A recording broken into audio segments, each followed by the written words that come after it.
Peak English Podcast. From Peak English with Class.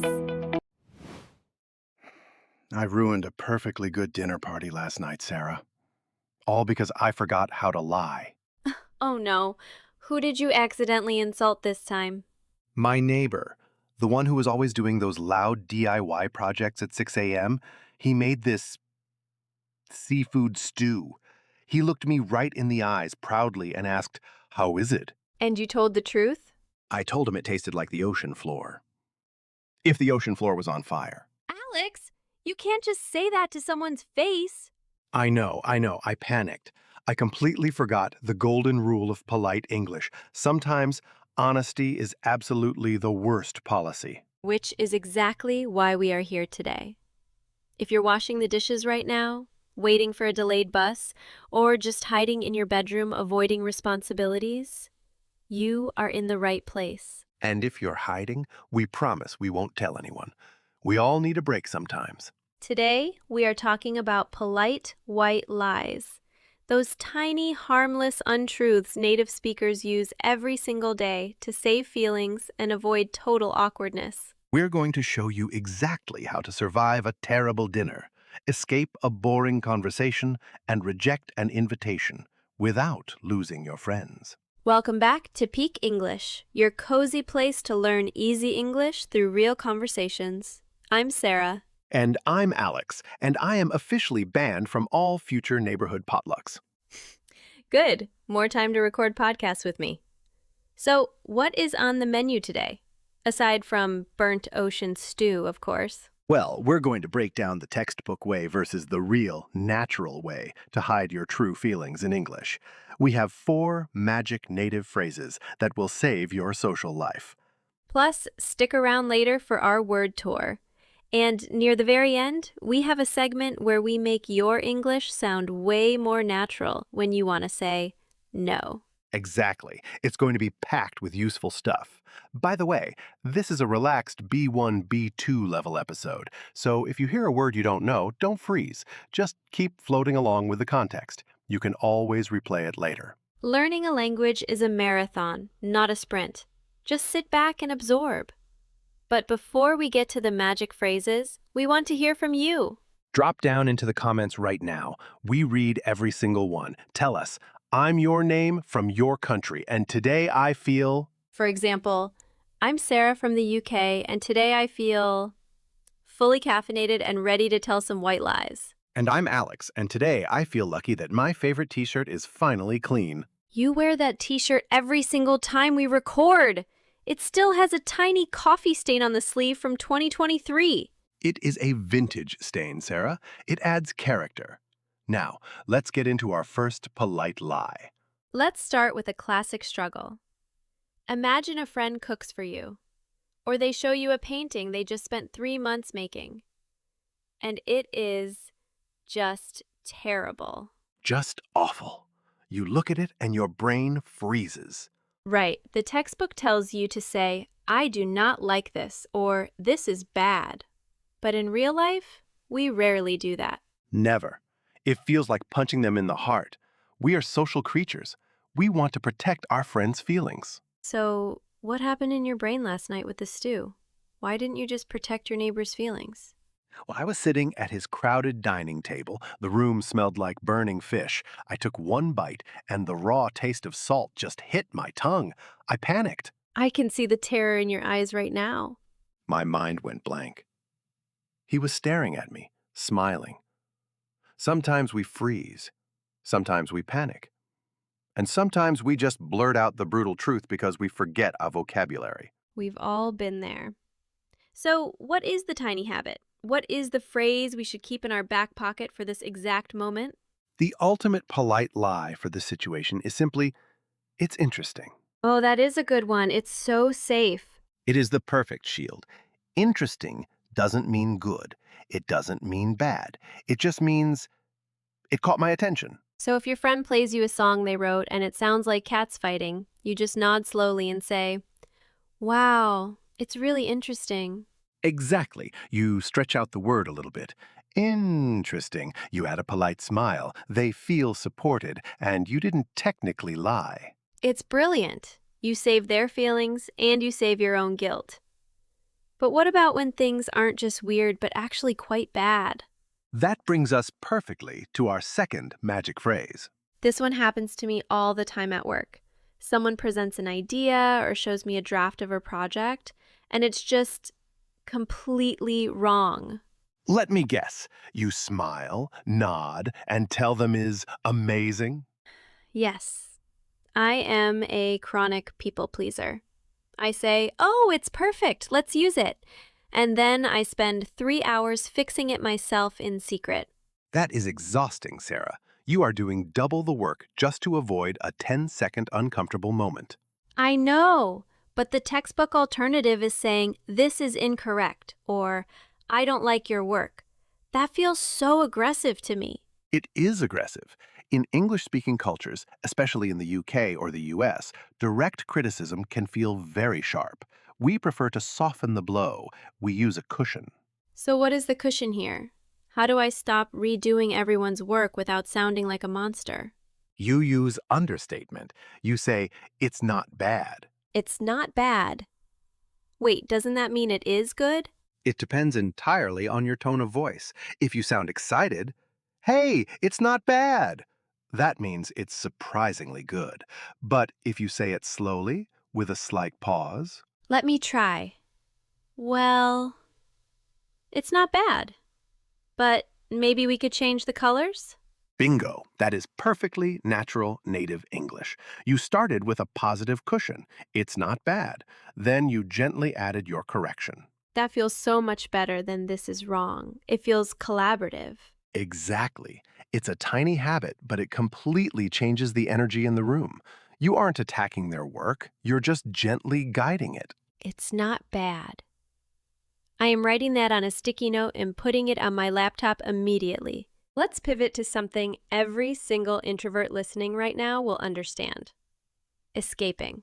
Ah, the great escape. The art of leaving a place you no longer want to be. Exactly. So, for anyone listening who is currently on a crowded train or sitting in a noisy office, you know this feeling. You are at a social event, you've been there for 2 hours, your social battery is completely empty. The battery is flashing red. It's at 1%. Right, and in your head, the truth is screaming, I am so bored. I want to put on my pajamas and watch videos of pandas eating bamboo. But you cannot say that. The textbook tells you to say, I must depart now. Goodbye. But nobody says that in the 21st century. If you say that, people will think you are a time traveler from the 1800s. Or they will just feel offended, because leaving early implies you aren't having fun. So our brains try to invent these massive, complicated lies. Oh, I do this. Oh, my cousin's dog has a stomach ache and I need to go buy medicine. It gets so messy. We overcomplicate it because we feel guilty. Let me paint a picture. Last month, I was at a rooftop bar for a coworker's birthday. Were you wearing the vintage stain hoodie? I was actually wearing a nice shirt, thank you very much. But it was freezing. The wind was whipping around. I was holding a plastic cup of warm soda. My feet were numb. My brain kept saying, get out, get out, get out. That sounds miserable. What did you say? I walked up to the birthday guy. He yelled, Alex, let's get more drinks. And I just smiled, tapped my watch, and used the most reliable white lie in the English language. Which is? I'm a bit tired. Oh, the classic. I'm a bit tired. It is so simple. It is beautiful because nobody can argue with it.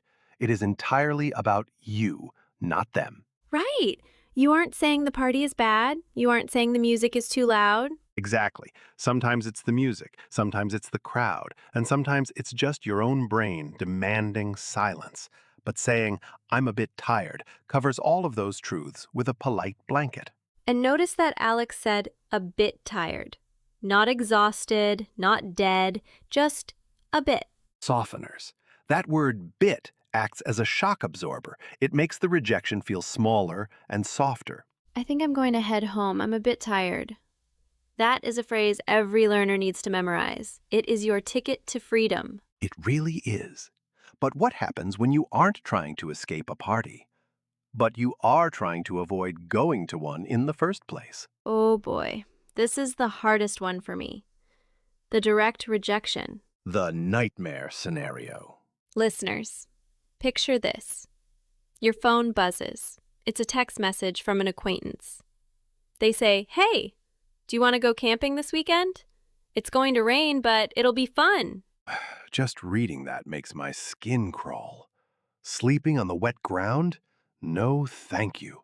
But again, the truth is too harsh. You can't reply, "I would rather eat glass than go camping with you in the rain." I mean, you could, but you will have one less friend. And the textbook way, "No, I do not want to go," feels incredibly cold. It feels like a door slamming in their face. Because it is. A flat no leaves nowhere for the relationship to go. So, what is the habit? How do we say no while keeping the door slightly open? We use the phrase, "maybe another time." Yes, maybe another time. It is the magic wand of scheduling. Let's zoom into this. Why does this work so well? Because of the word maybe. It gives hope. It says, I like you as a person, and I like the idea of hanging out, just not today. And definitely not in the mud. Even if you have absolutely zero intention of ever going camping. Exactly. It is a polite fiction. You might never go. They might never ask again. But in that specific moment, both of your feelings are protected. Let's put it together with a little apology. "I can't make it this weekend, but maybe another time." It sounds incredibly natural. It sounds like a native speaker who is busy but still friendly. Which is exactly what we want our listeners to sound like: confident, friendly, and in control of their own weekends. Let's gather all those tools and put them in our toolbox. We covered a lot of ground today. We really did. If you've been listening while doing the laundry, you might want to pause and repeat these out loud with us. Let's recap. Tiny habit number 1. When someone shows you something weird or awful, protect their feelings. Don't say it's bad. Just nod and say, "It's interesting." Tiny habit number 2. When you need to correct someone without sounding aggressive, use an understatement. Don't say, "This is wrong." Soften it with, "It's not bad, but let's change this." Tiny habit number 3. When your social battery is at 1% and you need to escape. Don't invent a wild story about a sick dog. Just say, "I'm a bit tired." And finally, tiny habit number 4. When you want to decline an invitation without ruining the friendship. Don't slam the door with a cold "no." Leave it open with, "maybe another time." 4 phrases, simple vocabulary, but absolutely massive impact on how natural you sound in English. Welcome to Say It Better, the part of the show where we take the stiff, robotic English you learn in a textbook and we upgrade it. We want you to sound like a real human being who understands the subtle art of conversation. Exactly. Because knowing the grammar is only half the battle. The other half is knowing how to navigate feelings, moods, and delicate situations without sounding like a computer program. If you are sitting at your desk right now, staring at a complicated spreadsheet, or maybe you are packing orders for an online store, just take a breath. Let these phrases wash over you. We are going to look at 6 very clumsy sentences a learner might say, and we will give you 2 completely natural, polite alternatives for each one. Ready? Here is the first clumsy sentence. Imagine you are busy. Someone walks up to you and starts talking. A learner might say, "I do not want to talk to you." Wow, that is violent. If someone said that to me, I would simply walk into the ocean and never return. It's so harsh. It might be true. You really might not want to talk to them, but saying it directly destroys the relationship. So, how do we say it better? You could say, I'm actually in the middle of something right now. That is so much softer. I'm in the middle of something.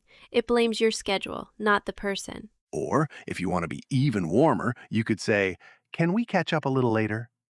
This is brilliant because you are redirecting their energy. You aren't saying no, you are saying not right now. That is a great one for the office. Okay, clumsy sentence number 2. You are in a meeting. A colleague suggests a plan and you think it will fail. A learner might say, "Your idea is bad." Again, brutally honest. But if you say this, the other person will instantly become defensive. they will stop listening to you. Right, the walls go up immediately. So, how do we disagree without starting a war? You could say, I see where you're coming from, but, and then you add your concern. For example, I see where you're coming from, but I'm worried about the budget. That validates their effort. It says, I hear you, I respect you, but I disagree. What is another option? You could say, what if we tried it this way instead? Oh, I love that. You are completely skipping the criticism. You don't even tell them their idea is bad. You just immediately pivot to a new, better solution. It is the ultimate polite redirection. Let's move to clumsy sentence number 3. You are at a dinner party. The host serves you something you really don't like. A learner might say, I hate this food. The classic Alex move. The burning ocean stew scenario. Look, I already apologized to the universe for that, but yes, saying I hate this is a disaster. Instead, you could say, it's a bit too spicy for me, or it's a bit too rich for me. This is clever. You are blaming your own stomach, your own taste buds, rather than their cooking skills. Exactly. It's a me problem, not a you problem. Or you could use a completely different angle and say, I'm actually quite full, thank you so much. The universal white lie. I am so full, even if you have only eaten one carrot all day. Sometimes it's the only way to survive. All right, clumsy sentence number 4. You are trapped in a very long, very boring conversation at a networking event. A learner might say, I am bored of this conversation. If I heard someone say that in real life, I think my jaw would drop to the floor. It is just shockingly rude. It breaks all the social rules. So, to escape gracefully, you could say, it's been so great catching up with you. Notice the grammar there. It has been. It signals that the conversation is moving into the past tense. It is ending. Yes, you are wrapping a beautiful bow around the conversation and gently placing it on the shelf. Another natural option is, I should probably get going, but it was lovely to see you. I should probably get going. That word probably is another one of those softeners we talked about earlier. It makes the exit feel less aggressive. Exactly. Okay, clumsy sentence number 5. Someone tells you a fact and you know 100% they are incorrect. A learner might say, you are wrong. This happens a lot. Maybe they got the time of the meeting wrong, or they misquoted a statistic. Telling an adult you are wrong feels like a teacher scolding a child. It really does. To sound more natural and polite, you could say, oh, I thought it was a bit different. That is very gentle. It invites them to check their own facts without you attacking them. Or you could take the blame yourself and say, let me double check that just to be sure. This is a brilliant corporate strategy. You know you are right, you know they are wrong, but you say, let me check, so they can save face when the truth comes out. It is pure social diplomacy. And finally, clumsy sentence number 6. Someone asks you for a massive favor. They want you to help them move furniture on a Sunday morning. A learner might say, I won't help you. Again, it sounds like a robot processing an error code. Negative. I will not comply. To say no warmly, you could say, I wish I could, but my plate is really full right now. My plate is full.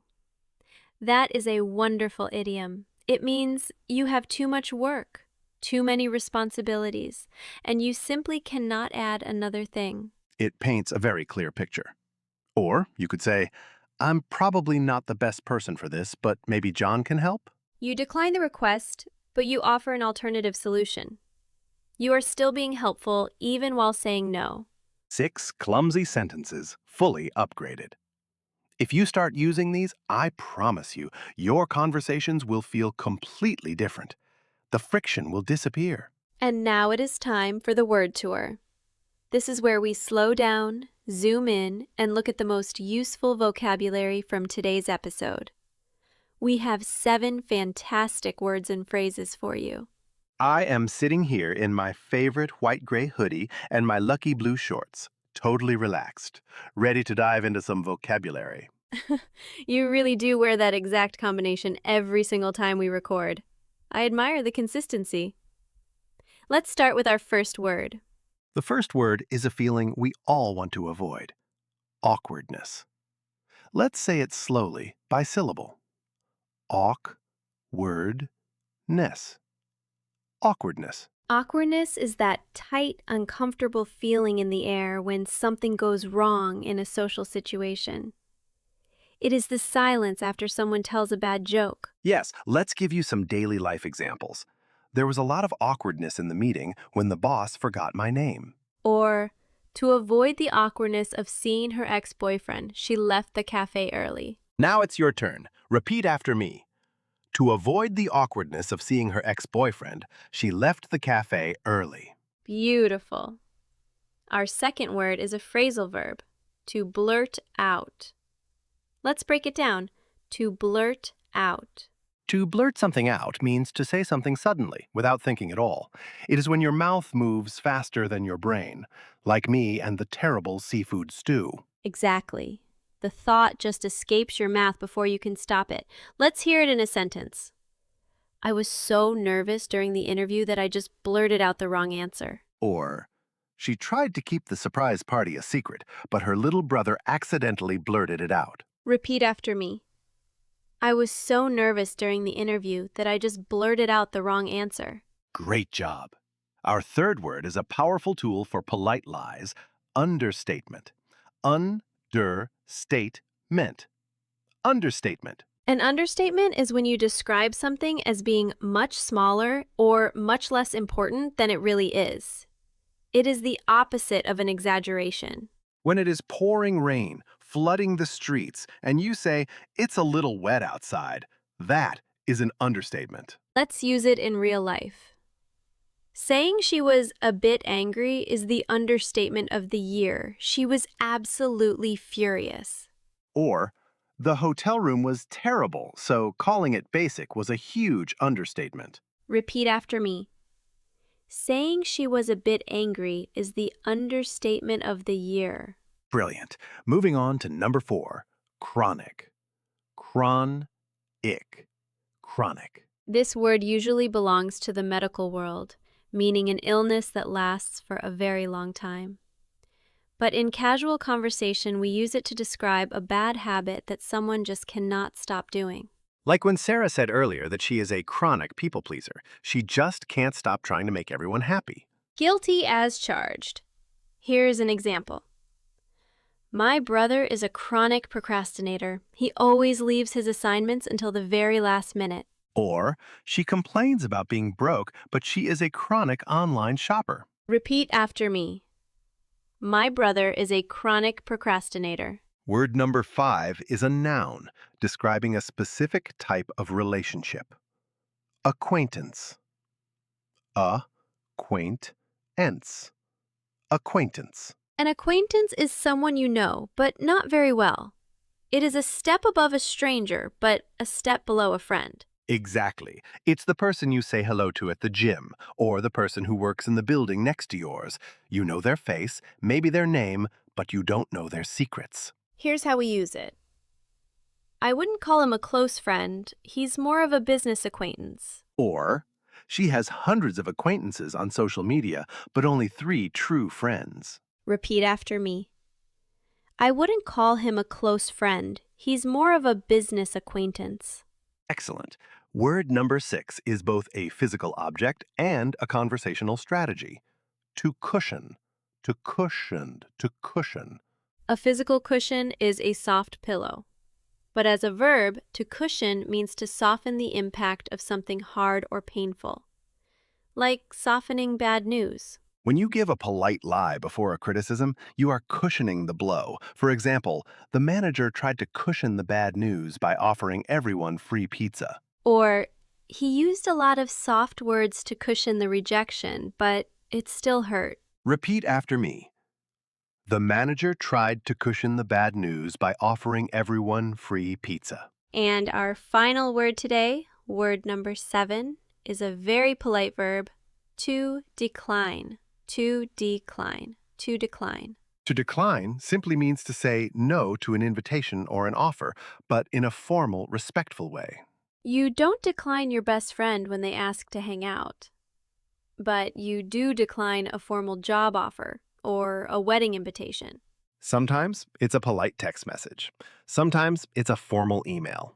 And sometimes it's just a quick phone call to step away gracefully. Let's hear it in a sentence. I had to politely decline the dinner invitation because I was feeling unwell. Or the company offered him a promotion, but he decided to decline it. Repeat after me. I had to politely decline the dinner invitation. You guys did amazing. Those 7 words, awkwardness, blurt out, understatement, chronic, acquaintance, cushion, and decline, are going to make you sound so much more natural. We have covered so much ground today, from surviving terrible dinners to escaping boring networking events. We really hope this episode takes a little bit of the stress out of your English conversations. Absolutely. Remember, the goal isn't to be a liar. The goal is to be kind, to protect relationships, and to navigate the human experience smoothly. If you're currently making breakfast, sitting in traffic, or just about to close your laptop for the night, we want to say a massive thank you for spending this time with us. We know your time is valuable. If you felt understood today, if you laughed a little, or if you just learned one new phrase that you can use tomorrow, please take 1 second to hit that like button and subscribe to the channel. It tells us that we are doing something right, and it helps the channel grow. And drop a comment. Tell us about a time you had to use a polite white lie.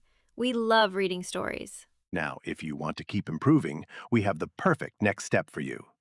Today we talked about hiding your feelings to be polite. But what about when you do want to express how you really feel? If this episode helped you, tap the next video right here on the screen to learn about idioms about feelings. It is packed with colorful, native phrases to describe exactly what is going on inside your head. You definitely don't want to miss that one. This is Sarah. And this is Alex. You've been listening to the Peak English Podcast. Bye! See you next time. Your progress doesn't end here. To continue advancing your Speak English skills, click on the next video or explore the additional videos we've thoughtfully selected for you.